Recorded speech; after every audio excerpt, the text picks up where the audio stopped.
दक्षिण अफ्रीका समेत दुनिया के आधे से ज्यादा देश हमारे गुलाम हैं। ऐसा कैसे हो सकता है दादी? भारत और पाकिस्तान को तो हमने 1947 में ही आजाद कर दिया था। बेटा, इसी भ्रम में रखकर ही हमने भारत के लोगों को आज तक गुलाम बना रखा है। उनको ये आजादी देने का नाटक करना उस समय हमारी मजबूरी बन गई थी, जब सुभाष चंद्र बोस ने आजाद हिंद सरकार बना ली थी। इसी कारण से 1946 में भारत में हमारी रॉयल नेवी में भी विद्रोह हो गया था और जनता में 1857 की तरह विद्रोह होने वाला था। तब हमने गुप्त रूप से शासन करना ही ठीक समझा। गुप्त रूप से शासन का मतलब? भारत को हमने 99 साल की लीज पर वहाँ के अपने ही चमचों को सत्ता संभालने के लिए दिया था, ताकि भारत के लोगों को लगे कि देश आजाद हो गया। लेकिन सही मायने में आधिकारिक रूप से आज भी भारत पर हमारा ही कब्जा है और हमारे ही बनाए हुए कानून चल रहे हैं, जिससे आज भी हम भारत को खुलेआम लूटकर गरीब और लाचार बना रहे हैं। दादी, ये सुनकर खुशी तो बहुत हो रही है, पर यकीन नहीं हो पा रहा। ठीक है, ये बताओ कि क्या मुझे कभी भारत जाने के लिए वीजा की जरूरत पड़ी, जबकि वहाँ के प्रधानमंत्री या राष्ट्रपति को इंग्लैंड में आने के लिए वीजा लेना पड़ता है? क्या तुम्हें पता है, जब मैं 1952 में रानी बनी तो ब्रिटेन के साथ साथ भारत और पाकिस्तान की भी रानी घोषित हुई थी। क्या तुमने नेहरू और सी राजगोपालाचारी के द्वारा ली गई शपथ पढ़ी होती तो यकीन आ ही जाता। कौन सी शपथ?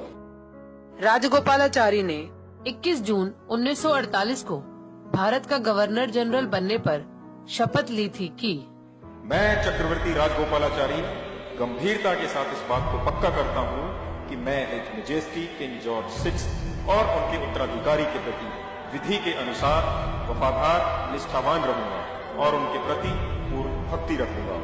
और मैं चक्रवर्ती राजगोपालाचारी इस बात को गंभीरता के साथ पक्का करता हूँ कि मैं गवर्नर जनरल के पद पर हिज मैजेस्टी किंग जॉर्ज 6 एवं उनके उत्तराधिकारियों के ठीक प्रकार से सत्यता के साथ सेवा करूंगा। देखा, अगर भारत 15 अगस्त 1947 को आजाद हो गया था तो सी राजगोपालाचारी ने 21 जून 1948 को मेरे पिताजी के नाम की शपथ आखिर क्यों ली?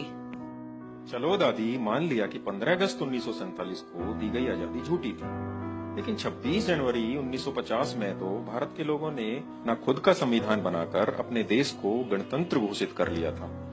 उसके बाद तो उनको आजाद मानना ही पड़ेगा। बेटा, तुम बहुत भोले हो। गणतंत्र शब्द का मतलब भी नहीं समझते। गणतंत्र का मतलब मालिक बनना नहीं होता। वहाँ का संविधान हमारा बनाया हुआ एक कानून ही तो है, जिसका पालन वहाँ के हर एक आदमी को करना ही पड़ेगा। इसको समझने के लिए ये देखो, इंडियन इंडिपेंडेंस एक्ट 1947, इसमें सेक्शन 6 क्लॉज 3 को पढ़ो।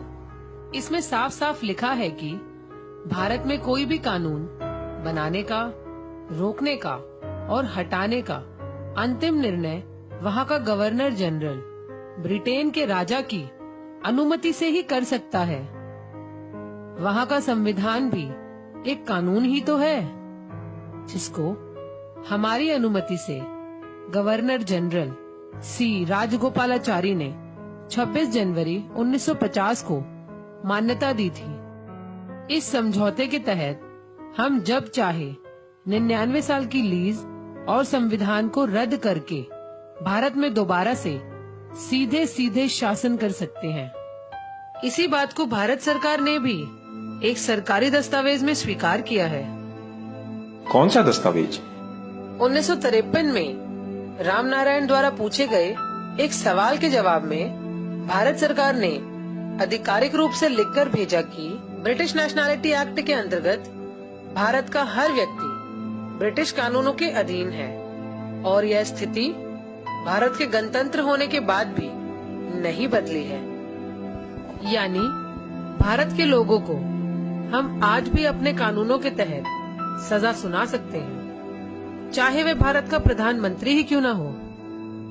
तो क्या दादी, वहाँ का प्रधानमंत्री लोगों का नहीं बल्कि आपका सेवक है? क्यों तुम्हें नहीं लगता? दिल्ली के बुराड़ी इलाके में जिस जगह मेरे दादा जॉर्ज पंचम का राज तिलक हुआ था, उसी जगह मेरे कहने पर मनमोहन सिंह की सरकार ने कोरोनेशन पार्क बनवाना शुरू किया, जिसमें हमारे दादा परदादा की मूर्तियां और हमारा एक विजय स्तंभ लगा है। और अब मोदी सरकार ने उससे भी ज्यादा हजारों करोड़ों रुपया खर्च कर उस पार्क का निर्माण जल्द से जल्द पूरा करवा दिया। इस तरह भारत के राष्ट्रपति भवन के सामने लगे खम्बे पर मेरे सितारे का निशान देख सकते हो, जो कि मेरे मुकुट और छड़ी पर भी है, जिसे मेरी इजाजत बिना भारत में कोई भी हटा नहीं सकता। और अगर भारत के किसी प्रधानमंत्री या राष्ट्रपति ने अपनी माँ का दूध पिया हो तो मेरे उस सितारे के निशान और कोरोनेशन पार्क को हटाकर दिखाए।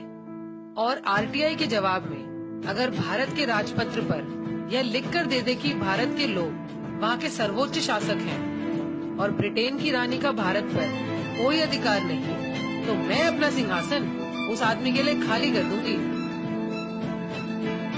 दादी, वहाँ के लोग इस पार्क और इस नकली आजादी का कोई विरोध नहीं करते?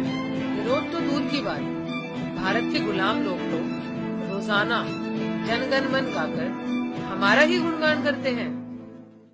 दादी, बाकी तो समझ गया, पर उनका राष्ट्रगान हमारा गुणगान कैसे? बताओ ना दादी। जनगण मन के बारे में मैं तुम्हें बाद में बताऊंगी।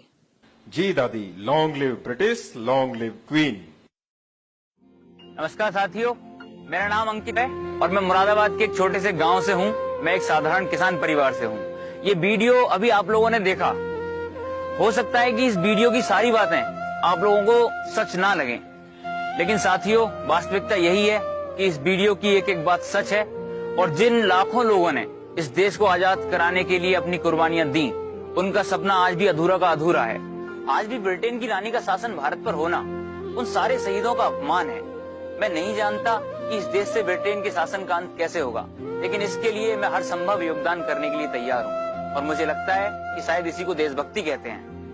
सिर्फ भारत माता की जय बोलने से कोई देशभक्त नहीं हो जाता। जो देश के सम्मान के लिए थोड़ा सा भी योगदान ना कर पाए, वो देशभक्त कहलाने के लायक नहीं होता। साथियों, ये वीडियो तो मात्र एक शुरुआत है। आने वाले वीडियो में हम इससे भी गहरे राजों से पर्दा उठाएंगे। मैं ये जानता हूँ कि देश का मीडिया इन चीजों को आप लोगों तक नहीं पहुँचाएगा, इसलिए केवल अब देश प्रेमियों से ही उम्मीद बची है।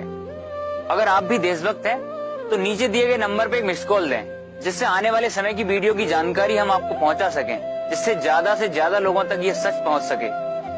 मुझे विश्वास है कि जिस दिन भारत के सारे देशभक्त लोग इकट्ठा हो जाएंगे, उस दिन न सिर्फ भारत से ब्रिटिश शासन का अंत होगा, बल्कि इंग्लैंड की रानी भारत के लोगों के पैरों में गिरकर उनसे माफी मांगेगी। साथियों, जिस दिन भारत आजाद हो जाएगा, उस दिन भारत से गरीबी, बेरोजगारी, भूखमरी, आतंकवाद जैसी समस्याएं खत्म हो जाएंगी और भारत एक बार फिर से विश्व गुरु और समृद्ध भारत बन के खड़ा होगा। इसलिए आपसे उम्मीद है कि आप हमारा सहयोग करेंगे। भारत माता की जय, इंकलाब जिंदाबाद।